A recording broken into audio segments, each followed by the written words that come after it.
ගොඩක් ආදරෙන් ඔයාලා හැමෝම අපේ channel එකට පිළිගන්නවා. අද කියලා දෙන්නේ රස එළවල සුප් එකක් හදාගන්න විදිය. එළවල සුප් එකත් හදන ගොඩක් ක්‍රම තියෙනවා. ඉතින් මම අද හදාගත්ත විදිය තමයි ඔයාලට කියන්නේ. ඔයා අපේ channel එකට අලුත් කෙනෙක් නම් subscribe කරලා එකතු වෙන්න. ඒ වගේම රසවත් අදහසත් අපිට පහලින් comment කරන්න. අපි බලමු වීඩියෝ එකට ගිහින් කොහොමද හදාගන්නේ කියලා. මේ සුප් එක හදාගන්න මම අරන් තියෙනවා කැරට් අලයක් පොඩි කෑලි වලට කපලා තියෙන්නේ. ඊට පස්සේ අර්ධාපල් අලයක් ඒකත් පොඩි කෑලි වලට කපලා තියෙන්නේ. ඊට පස්සේ තක්කාලි ගෙඩියක් අරන් තියෙනවා. තක්කාලි ගෙඩියක් මේ විදියට කපලා අරන් තියෙනවා. ඉදුණු තක්කාලි ගෙඩියක් තමයි ගන්න ඕන. ඊට පස්සේ නිවිතිය කොලත් පොඩිවට කපාගෙන තියෙනවා. ගෝව කොළ එකමාරක් විතර අරගෙන ඒකත් පොඩිවට කපලා තියෙනවා. දඹලත් පොඩිවට කපාගෙන අරන් තියෙනවා. දෙපැත්තේ රේණු ඇරලා මේ විදියට පොඩිවට කපාගෙන තියෙනවා. බෝංචි කරල් 4කුත් මේ විදියට පොඩිවට කපලා අරන් තියෙනවා.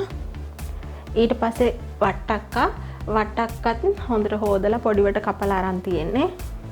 මේ එළවලු ඔක්කොම හොඳට ලුණු චුට්ටක් දාපු වතුරක විනාඩි කිහිපයක් විනාඩි 4-5ක් තියලා තමයි අරගෙන සෝදගෙන මේ විදියට අරන් තියෙන්නේ. ඊට පස්සේ ගම්මිරිස් ඇට 20ක් 25ක් විතර තියෙනවා. සුදු ලුණු ලොකු ගෙඩි වලින් 3ක් අරගෙන තියෙනවා. ඒකත් පොඩිවට කපලා තියෙන්නේ. පරිප්පු හැඳි 2ක් අරන් තියෙනවා. නූඩල්ස් පැකට් එකකින් පොඩි නූඩල්ස් මේ විදියට මේක නම් ප්‍රමාණයක් කියන්න අමාරුයි. මේ විතර තරම ප්‍රමාණයක් මම අරන් තියෙනවා. ඊට පස්සේ රසායනික ලුණු ඕන වෙනවා.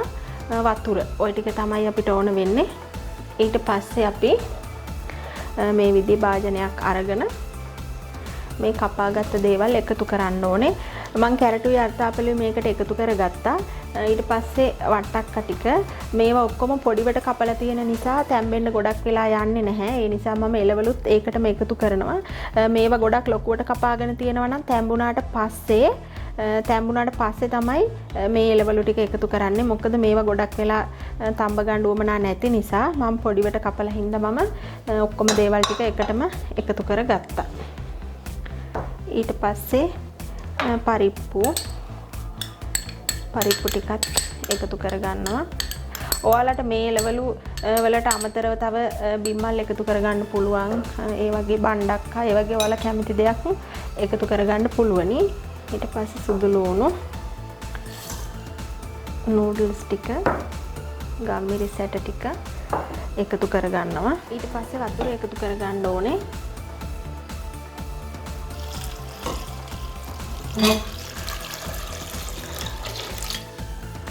වතුර එකතු කරගනිද්දී වතුර ගොඩාක් එකතු කරන්නේ නැහැ. මේ එළවලු වල තියෙන ප්‍රමාණයට වඩා චුට්ටක් උඩට හිටින්න තමයි වතුර එකතු කරගන්නේ. ඊට පස්සේ අපි මේක ලිපේ තියාගෙන අවසානට ලුණු එකතු කරගමු. මේ විදිහට ලිපේ තියලා වහලා අපි විනාඩි 25ක් විතර මේ විදිහට වහලා තඹගමු.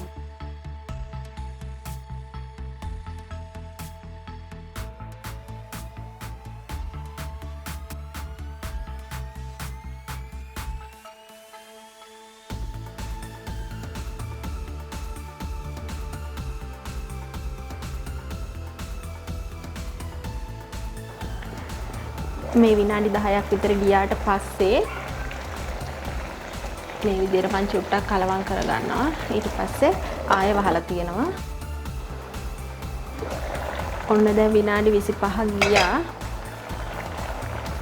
අපේ සුප් එක හොඳට තැම්බිලා තියෙන්නේ. ඒ වගේම හරිම සුවඳයි. දැන් අපි ලුණු එකතු කරගමු. මම ලුණු තේ හැන්දෙන් එකක් එකතු කරනවා.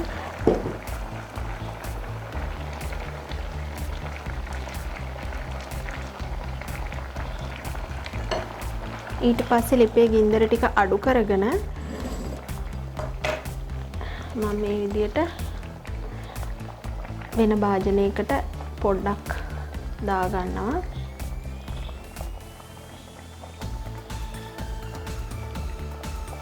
මේ විදියට දාලා අපි හැන්දේ මේ පැත්තෙන් හොඳට මේ ටික පොඩි කරගන්න ඕන.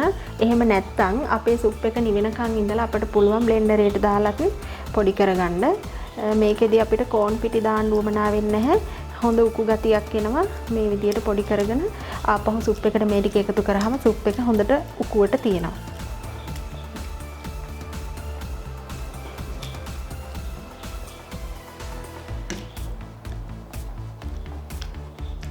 මම මේ විදියට පොඩි කරගෙන තියෙන්නේ. මම ඒ ටිකත් අපේ සුප් භාජනයේටම එකතු කරනවා.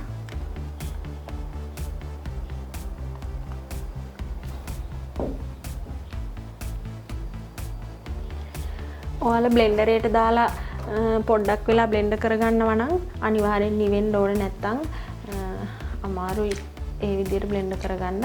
ඔයාලා ලුණු කොහොමද ඇද්ද කියන එක මේ වෙලාවේදී බලලා මදි නම් තව චුට්ටක් එකතු කරගන්න.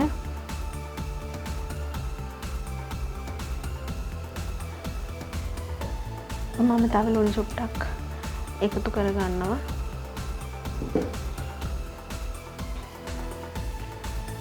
හරි, ඔන්න දැන් රසවත් සුප් එකක් අපි හදාගෙන ඉවරයි.